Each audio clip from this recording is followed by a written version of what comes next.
Paulinho Boa Pessoa. A verdade de cada um.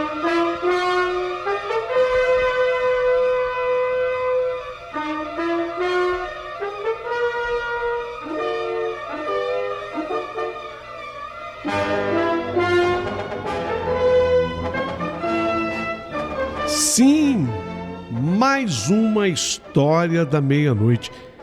Demais essa história, hein? Eu gostei muito, quero mandar um abraço para ele, Fabrício Souza Pimentel. Fabrício, chegou o dia, eu vou contar a tua história, tá? E você pediu que eu avisasse um pouquinho antes, é o que eu tô fazendo agora, tá bom, Fabrício? Gente, antes da história do Fabrício, Viviane Campos, ela é uma das integrantes da minha família agora.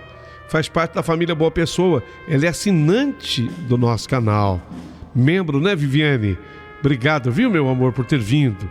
Júlia Luísa também veio. Paulinho também. Cheguei.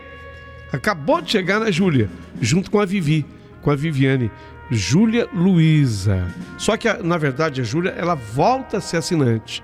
E a Viviane está fazendo a estreia dela. Verônica Fogaça voltou a ser assinante. Elaine Silva voltou a ser assinante. O Davi Pereira da Silva, ele virou assinante, obrigado. Voltou a ser assinante a Maria Tereza. A Luciana Egídio voltou a ser assinante. Oh, gente, isso é um prestígio para mim. Cida Vieira virou assinante. Donizete Gomes virou assinante. A Maria José Lopes Emiliano fez um upgrade. Sabe o que pode fazer? Porque ela estava como premium. E ela fez um upgrade para VIP. A Maria José. Obrigado, viu, Maria José? Um beijo para você. Se você quiser ser assinante e ser membro do canal, abaixo do vídeo todas as instruções para que isto ocorra. Mas há também, bem ao lado do título, eu deixo ali um telefone que é da nossa produção. Ele é a chave Pix. De repente a pessoa tem dificuldade, quer contribuir com o canal. Quero fazer um Pix para tu, Paulinho. Me disse uma senhora lá do Nordeste. Ô, seu Paulinho, quero fazer um Pix para tu. Não tem problema, é por esse telefone. Aliás, eu vou repetir o número. 11, porque pertence a São Paulo, 951336677. 951336677, ok? Basta você entrar, fazer o Pix. Esse telefone também é WhatsApp, importantíssimo, porque agora você pode mandar a tua história narrando-a. Grava um áudio, manda para mim, pro Paulinho, por esse telefone WhatsApp, 951336677, sendo o telefone de São Paulo, pertencente a São Paulo. Isso posto, sem mais delongas, eu quero contar a história de Fabrício Souza Pimentel.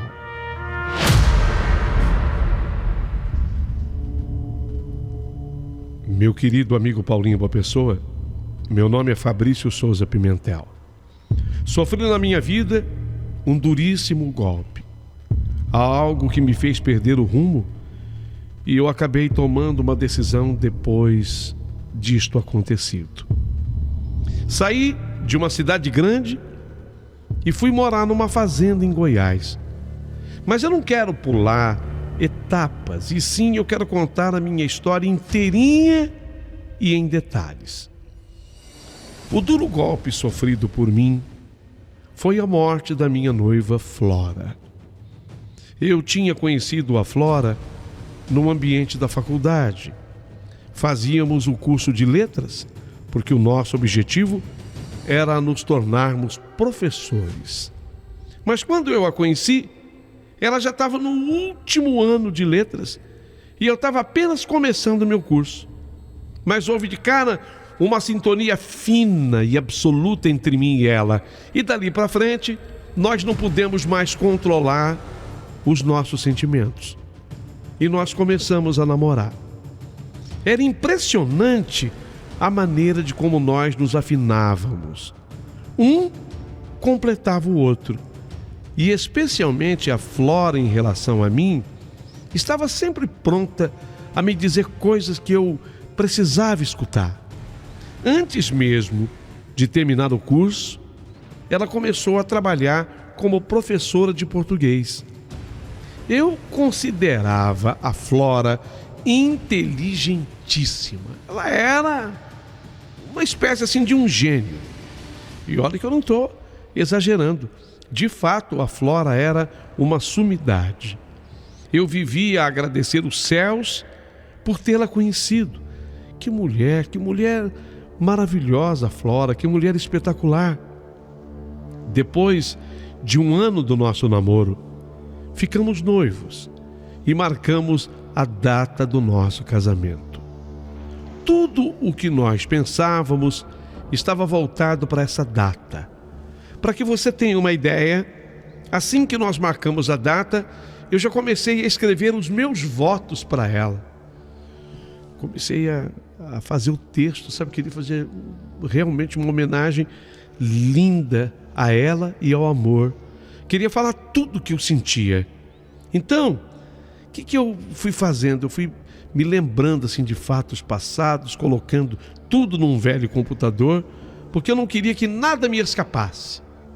Queria que tudo ali estivesse presente. Por isso que eu comecei um pouquinho, até de maneira precipitada, antes do casamento. Eu fui recolhendo tudo que pintava, que aparecia, que eu lembrava. Eu queria, com aqueles votos, tocar o coração de muita gente. E não escondo até que eu era assim um pouquinho pretensioso. Eu queria mostrar, através do nosso encontro, meu e de Flora, que o verdadeiro amor existe e que o amor é capaz de verdadeiros milagres na vida de qualquer um. Nasceu, então, a partir do nosso encontro, nasceu um grande amor, sabe? Um grande amor mesmo. Mas eu só não contava com aquele fato terrível que viera a acontecer. Para ser preciso, faltavam 7 meses e 11 dias para o nosso casamento. Flora, ela estava se dirigindo à escola onde lecionava.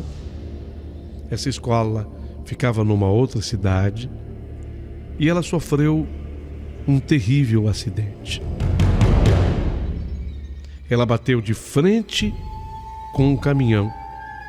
Ela estava no carro e a batida foi frontal com um caminhão carregado. O acidente foi fatal para ela. Ela teve morte instantânea. Ah, meu amigo, quando a notícia chegou até mim, sem exagero, eu desejei também morrer. Tanto que num gesto deslocado eu saí correndo pelo meio de uma avenida muito movimentada da minha cidade, não me importando com o risco de ser atropelado e, para ser sincero, até querendo que isso ocorresse. Mas uma viatura policial me alcançou e me tirou daquela corrida rumo à própria morte. Eu estava transtornado.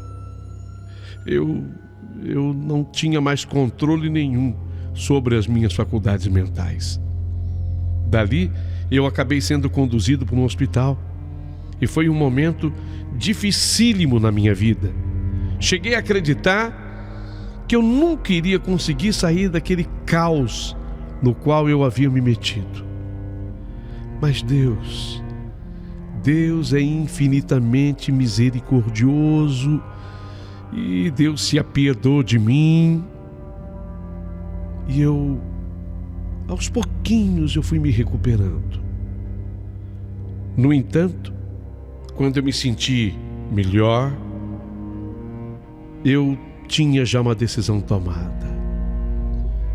Eu não queria mais ninguém na minha vida. Sabe, quando você toma aquela decisão, não deu com ela, então também não vai ser com mais ninguém. Eu não quero mais me relacionar. Eu não quero mais me casar com ninguém. Tinha que ser com a Flora. Já que não deu, então eu me tranco, eu me fecho eu me escondo a partir de agora para essas coisas do amor. Eu vivia inclusive a dizer que amor daquele jeito que eu havia sentido pela Flora era único. Então eu decidi ser solo. Era uma decisão que eu havia tomado para a minha vida inteira.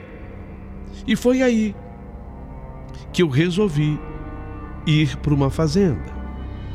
Essa fazenda, na verdade, a Flor de Maio fazenda tinha sido dos meus avós. Depois essa fazenda ficou para os meus pais. E agora quem morava lá era o meu irmão Fábio, que sempre gostou. Eu antes não gostava de fazenda, mas o Fábio, meu irmão, ele sempre gostou de fazenda, a vida na roça era com ele, porque ele havia puxado o meu falecido avô Miguel. Meu avô Miguel era da fazenda, meus pais já não. Mas o meu avô Miguel, o pai do meu pai, era um fazendeiro inato. Então o meu irmão Fábio, com a minha cunhada, sua esposa Emília, e mais um casal de filhos, ainda crianças, viviam na fazenda. E eu, destruído como eu estava, morando numa cidade grande, eu já não vi mais sentido de continuar na cidade grande. Falei, vou para a fazenda. E fui. O meu irmão com a minha cunhada, eles moravam numa casa, a casa da fazenda principal era grande. Tinham 4 quartos. Além de quartos sobrando, ainda tinha uma outra casa lateral. De início, eu fui morar justamente na casa lateral. Eu ainda vivia aquela dura fase do luto, sabe? Eu tinha melhorar uma coisa, mas eu não estava assim totalmente curado. Eu ainda vivia aquela fase difícil do luto.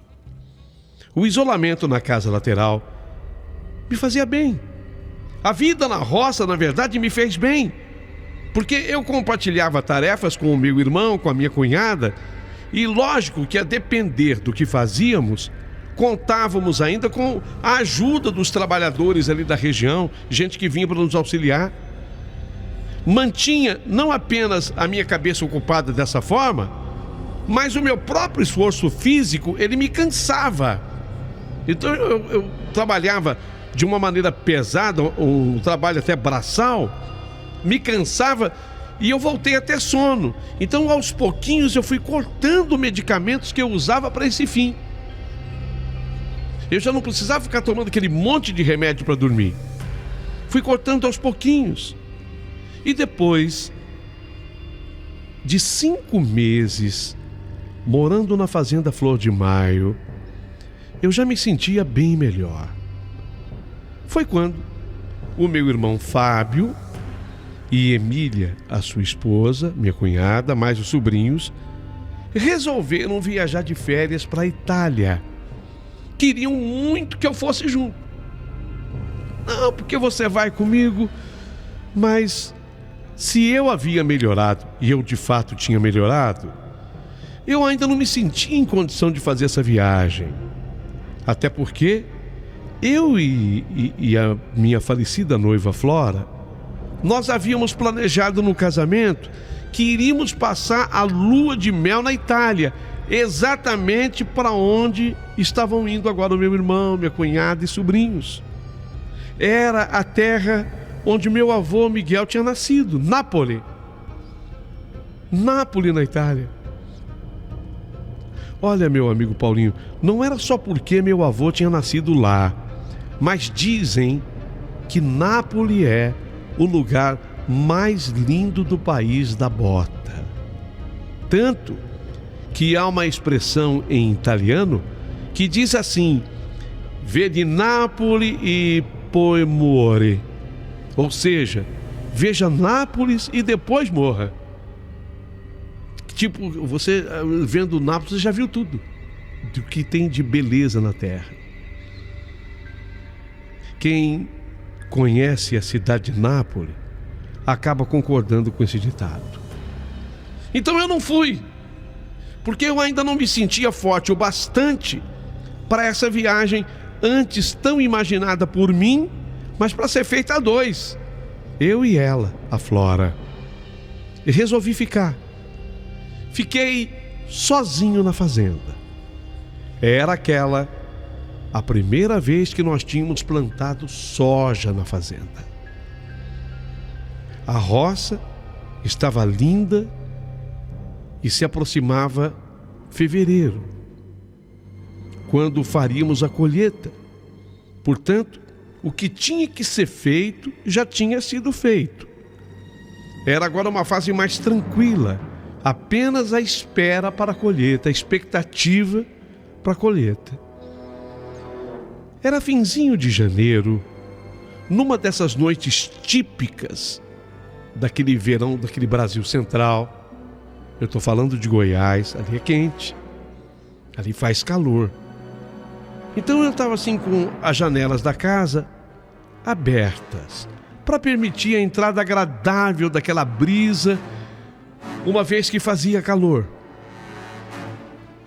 Mas foi aí que, de repente, um grito perturbador rompeu a tranquilidade da noite.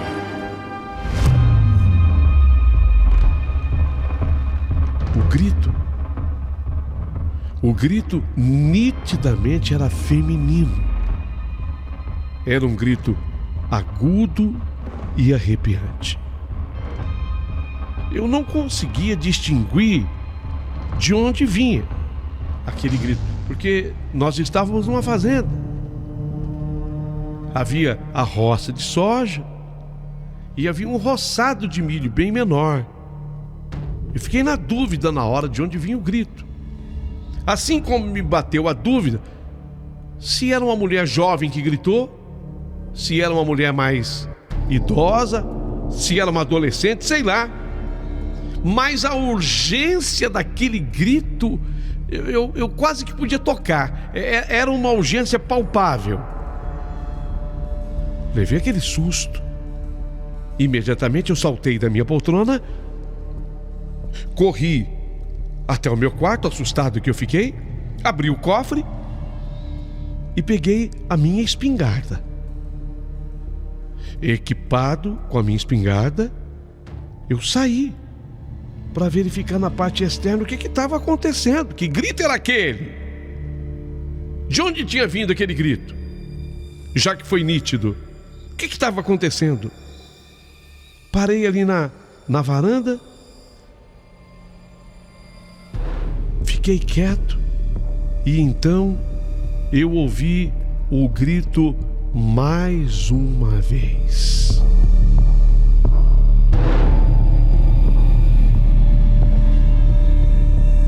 O grito, ele ecoou assim do lado esquerdo, justamente do milharal. Não vinha da plantação de soja, mas do lado esquerdo, no milharal. Como medida de precaução, eu peguei a espingarda, já tremo, e eu dei um tiro pro ar, assim, um tiro pra cima. Óbvio, eu não ia atirar na direção de onde veio o grito. Atirei pra cima, esperando que fosse o bastante para eu intimidar ou dispersar quem estivesse causando aquele tumulto. Para mim era um tumulto de susto. Fosse uma pessoa realmente em perigo, a pessoa ia responder ao tiro, ou se fosse um agressor, ia responder ao tiro. Se fosse algum jovem fazendo bagunça, algazarra, iria responder ao tiro. Eu dei um tiro. Você sabe que à noite, na fazenda, é tudo aquele silêncio. E na hora que eu atirei, o tiro fez aquele barulho que foi bater na mata distante. O eco do tiro.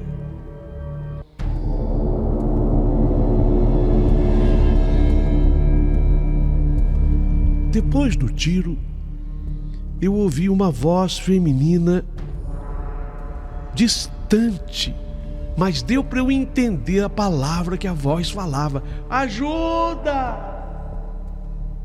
Ajuda! A palavra era ajuda. Então eu comecei também a gritar para o lado do milharal: quem é? Quem tá aqui? Quem tá precisando de ajuda? Quem é? Quem tá aqui? Ninguém respondeu, apenas o vento é que respondia. Só o vento. Eu não tinha ligado todas as luzes externas ainda, apenas a luz da varanda da minha casa estava acesa. Mas nós tínhamos inclusive refletores na parte de fora. Uma fazenda bem equipada. Então eu entrei e acendi aqueles refletores. Acendi para ver se eu observava algum tipo de movimento, qualquer movimento. Pensei em pegar o celular e ligar, porque a cidade mais próxima ficava a 9 quilômetros dali. Pensei até em ligar para a polícia, pedindo algum tipo de ajuda. Foi o que eu fiz, mas não cheguei a ligar para a polícia, porque tudo ficou em silêncio. Já não havia mais nenhum grito, nenhum som. Eu fiquei preocupado. Voltei para dentro de casa, não sem antes lançar um último olhar cauteloso para o campo de milho, que era de onde tinha vindo o grito. Entrei, fechei a porta com a chave e passei aquela tranca. Tinha a chave e tinha a tranca. Passei a tranca. Era uma tranca de ferro, de aço. Deixei ainda as luzes acesas lá fora um pouco. Ficava observando a janela para ver se eu via algum movimento. Como não vi mais nada, desliguei os refletores e tentei me convencer de que poderia ter sido apenas, sei lá, algum jovem local tentando assustar fazendeiros, gente que quisesse brincar. E olha, tinha conseguido me assustar, se era o objetivo. Assisti um pouquinho mais de televisão, eu não fui deitar imediatamente. Sentei de novo na poltrona, continuei vendo o programa que eu estava assistindo de TV. Depois de mais ou menos uma hora e pouquinho, foi que eu subi, porque essa parte que eu morava, a casa lateral, ela era sobrado. A casa principal, que ficava o meu irmão com a minha cunhada, não, era a casa térrea. Mas ali onde estava era um sobrado. Aí eu fui à parte de cima, que era exatamente o meu quarto, para dormir. Devido à minha insônia crônica, eu já não tomava mais aqueles remédios fortes. Tarja preta eu não tomava mais. Mas me indicaram um produto natural, comprimidos de melatonina. Eu tomava melatonina. Tomei melatonina para dormir. Deitei na cama. E mais ou menos uns 30 minutos depois, eu comecei a escutar barulhos vindo do andar de baixo da minha casa. Será que entraram na casa? Estava toda trancada? Toda fechada? Apanhei a espingarda que eu não coloquei mais dentro do cofre. Eu estava temeroso e precavido que sou, eu deixei a espingarda já ao meu lado na cama. Apanhei a espingarda. Escutando aqueles barulhos, eu resolvi espiar. Afinal de contas, o que havia? Como eu estou na parte de cima, conforme eu andava naquela madeira, toda assoalhada, toda de madeira, o assoalho era todo de madeira, conforme eu pisava, a madeira ia rangendo, produzindo também barulho. Naquele instante, um calafrio percorreu meu corpo. E eu soube que havia alguém ali. Eu senti a presença de alguém através daqueles calafrios. Espingarda na mão. Os sons vindos do andar de baixo confirmavam que eu não estava sozinho. Cautelosamente, eu abri a porta do quarto, olhei escada abaixo Meus braços de novo se arrepiaram, a tensão do momento era forte. Comecei a descer as escadas, tentando não fazer barulho. Mal havia descido alguns degraus quando eu ouvi passos no andar de baixo, passos femininos, de alguém que usava salto alto.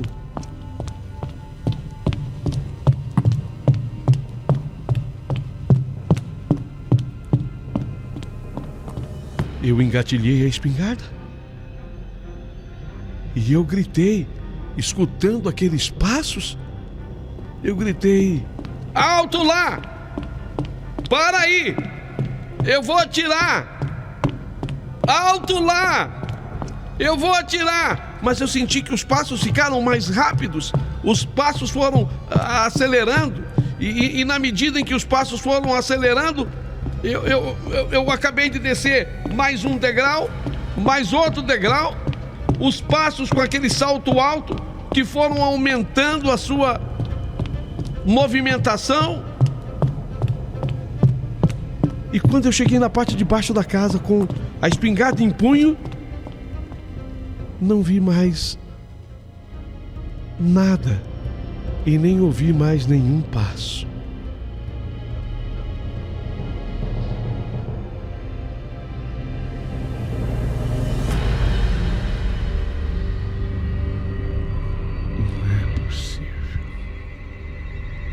O que está acontecendo? Não tomei medicamento nenhum de tarja preta. Tomei melatonina, que é um produto natural, que só faz bem. Tudo voltou a ser silêncio. Eu pensei de novo em ligar para a polícia. Mas o que a polícia ia fazer lá? Eu ia passar um carão com a polícia. A casa estava fechada, trancada. Ouvi passos dentro de casa. E de repente, essa pessoa não está mais dentro de casa. O que eu vou falar para a polícia? Então, com a espingarda de novo do meu lado, eu tentei dormir. E eu acho que aí é que fez o efeito a tal da melatonina. Porque me bateu um sono. E apesar de todo esse susto que eu tinha passado, eu acabei conseguindo dormir. No dia seguinte, quando eu acordei, já com os primeiros raios do sol, deviam ser umas 6:50, por aí. Coei o meu café, tomei o meu café e já tinha planejado.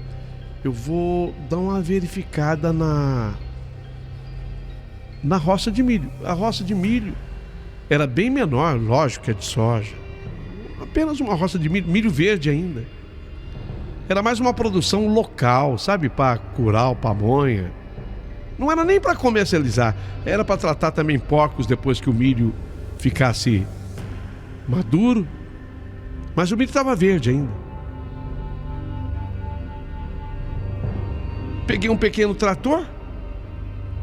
Fui com aquele pequeno trator até pertinho do milharal. E de cima do trator, eu enxerguei um pé de sapato feminino. Um sapato? Poderia acontecer de um sapato abandonado ali. Mas um sapato feminino, em perfeito estado, em estado de novo, era o pé esquerdo do sapato. Eu fiquei com medo de tocar o sapato e ficar com as minhas impressões digitais no primeiro momento. Então eu peguei um graveto, um pedacinho de galho e mexi assim quando eu mexi no sapato, preto, aquele salto alto, sei, a hora que eu olhei, eu quis reconhecer aquele sapato. E eu olhei o número do calçado. 37 na sola. Estava 37. Sapato preto. Deixei o sapato onde estava, Falei, se de repente eu chamar a polícia depois investiga. Vou deixar nessa posição que tá. Aí eu entrei pela roça, assim investigando. Não vi nada. Não vi nada e nem ninguém. Como tinha um saco plástico no pequeno trator, com aquele saco plástico eu peguei calçado. Conhecendo esse sapato, eu não queria colocar diretamente a minha mão nele, para não comprometer a investigação. Mas no que eu comecei a mexer no sapato, agora com aquele plástico na mão, aquele saquinho plástico, de repente eu senti, já dentro da minha casa, mexendo no sapato, eu senti um cheiro inconfundível do perfume da minha falecida noiva Flora. Sempre foi aquele, o Lili de O Boticário. Era o cheiro daquele perfume. O cheiro da Flora. Nessa hora eu senti um solavanco no meu coração. Como eu não havia me tocado? Como eu não havia me tocado, meu Deus, esse sapato aqui. Esse sapato aqui era da Flora. Esse sapato aqui era da Flora, minha noiva. Lógico que era. Até porque quem comprou esse sapato para ela fui eu. Eu dei para ela esse... Mas era um par de sapatos. Tem um par de sapatos preto, 37. 37 o número que ela calçava. Eu não tive mais nenhuma cisma e nem mais nenhuma dúvida. Eu peguei o pé do sapato. Agora, até sem o plástico, que eu identifiquei. E eu coloquei assim, dentro do meu armário. Era o pé esquerdo do sapato. 37, preto, salto alto. Deixei ali no armário. Peguei o meu telefone e pensei, vou ligar.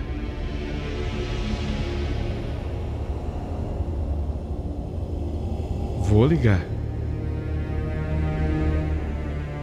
Liguei para Dona Cristina, a mãe da Flora. Dona Cristina era minha ex-sogra. E depois de ter cumprimentado-a, eu abordei o assunto principal. Falei do sapato. A senhora lembra, Dona Cristina, aquele sapato que eu dei de presente para Flora? Não sei se a senhora se lembra. E na hora ela começou a chorar. Ela começou a chorar quando eu falei disso. E ela me perguntou, mas por que, Fabrício? Por que você está falando sobre esse sapato justo hoje, nesse dia? Eu não quis ainda revelar para ela o real motivo, não queria assustá-la.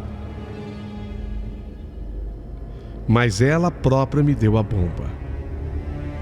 Era o sapato que ela estava usando no dia do acidente. Foi assim, Fabrício, vou te contar. Ela ia ter uma reunião com os donos da escola e provavelmente ela passaria a ocupar um cargo de destaque lá. Então naquele dia ela tinha escolhido ir com aquele sapato que você deu para ela. Mas como esse sapato ele era de salto e ela precisava dirigir, ela deixou o par de sapatos na caixa original e levou para calçar na hora de dirigir um sapatinho baixo. Ela mesma tinha me dito que na hora da reunião ela usaria o sapato que você deu a ela. Sim, Dona Cristina. Mas na hora que ela estava dirigindo, ela estava com o sapato baixo? Sim. O sapato ela ia usar na hora da reunião. Bom, então esse sapato que eu dei para ela foi encontrado? Não, nunca mais. desapareceu com o acidente e tudo. Alguém deve ter encontrado, Fabrício, e ter ficado porque o sapato era novo, ou se perdeu no meio daquelas ferragens todas retorcidas. Enquanto ela me falava tudo isso, eu comecei a chorar. Não era possível o que eu estava escutando da forma como tudo aconteceu. Mas eu não me sentia ainda preparado para falar com Dona Cristina sobre o assunto. Apenas pedi desculpas pelas lágrimas e me despedi. Nessa hora, eu fui até o armário para abrir a porta e apanhar o pé de sapato que eu tinha achado. Queria examinar melhor. Mas pasme você que está ouvindo. Quando eu abri o armário, cadê o sapato? O sapato havia desaparecido. Nessa hora eu comecei a passar mal, porque toda a sobrenaturalidade do evento eclodiu nessa hora. Eu comecei a passar mal. Fui obrigado como eu estava sozinho, a ir para a cozinha para tomar um copo de água com açúcar. Depois que eu me acalmei, liguei para o Heriberto. O Heriberto era meu ex-cunhado, irmão da Flora, o irmão mais novo. Perguntei para o Heriberto sobre onde tinha ido parar o carro avariado da Flora, o carro acidentado.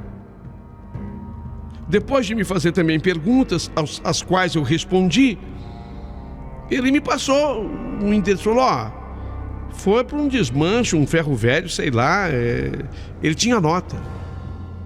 Como ele havia vendido simbolicamente aquilo que restou do carro, que o carro ficou totalmente destruído.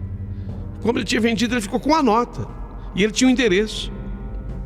Mas ele desconfiava que talvez o carro nem estivesse mais nesse endereço, tivesse, sei lá, desmanchado de vez, sei lá, virado o quê, ou ido para um outro desmanche, um outro ferro velho. Mesmo assim eu arrisquei. Fiz a viagem. E depois de quase 3 horas, naquele imenso pátio, eu paguei uma alta gorjeta por um rapaz que trabalhava no local para ele me ajudar. Eu tinha todas as informações do carro, a cor, a marca, o modelo, a placa, tudo. Finalmente, chegamos ao carro que um dia tinha sido do grande amor da minha vida. Comecei de novo a passar mal. O ar estava difícil para eu respirar. O rapaz que me ajudava, ele estava com um pé de cabra. E com aquele pé de cabra ele foi, tirando parte assim daquela lataria, tentando mexer naquilo. E com aquele pé de cabra, ele começou a levantar o banco do motorista. Eu ainda tentei olhar, mas como eu vi umas manchas escuras, que só podiam ser manchas antigas de sangue, eu não tive condição. Não tive a menor condição de olhar ali. Mas o rapaz, depois de levantar aquele banco do motorista, ele encontrou o que restava de uma caixa de sapato e do que restava de um par de sapatos.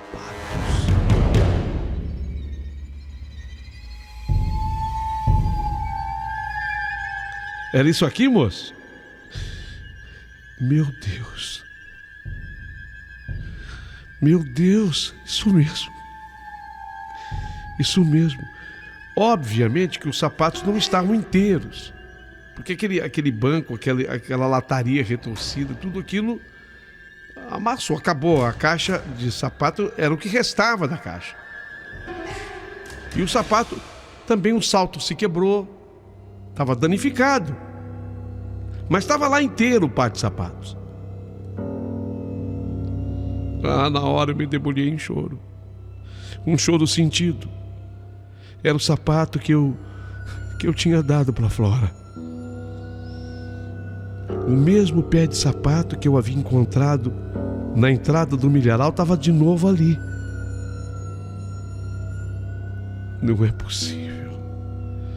Não é possível, porque eu estava diante de um fato extraordinário.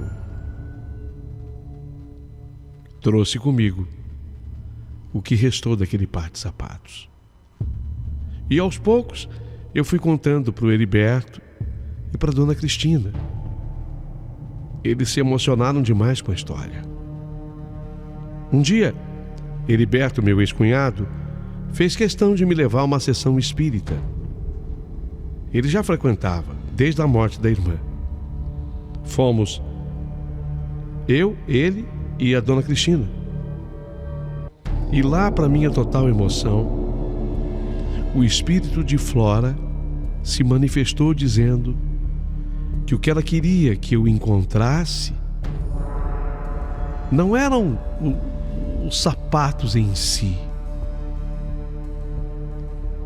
eram os meus passos de volta, para que eu pudesse refazer o meu caminho, a minha estrada.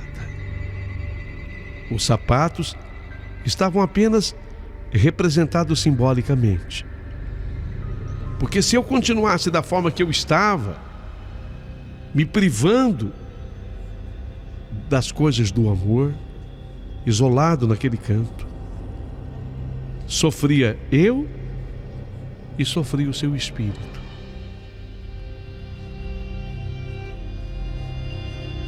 No ciclo existencial ao qual ela agora pertencia, ela precisava ter essa paz. Saí de lá renovado, porque eu entendi que eu havia encontrado justamente o pé esquerdo do sapato, que é o lado do coração.